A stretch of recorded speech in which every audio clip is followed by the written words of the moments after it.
Super duper quickie tonight. Mercedes switchblade keys, the last models. So this is on my 2005 ML350. They are different on the older models and the newer ones, because the older ones had infrared as well. This one does not have infrared. Anyway, you swap your batteries in your key, or you haven't used your spare for a long time, it can lose coding with the car, and your buttons won't work. And what you do, even if you swap the batteries out, and sometimes the buttons won't work, but your key will still work because you've got the little, what is the little transducer thingy-madooey inside that it reads in the ignition when you stick it in. So take your key, stick the key in the ignition, start the car, wait about 10 seconds while the car is working, turn the car off, pull the key out, push and hold lock and unlock at the same time. So these two buttons, not the trunk one, so these two.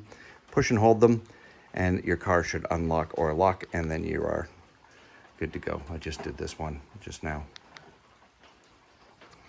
Thanks for watching.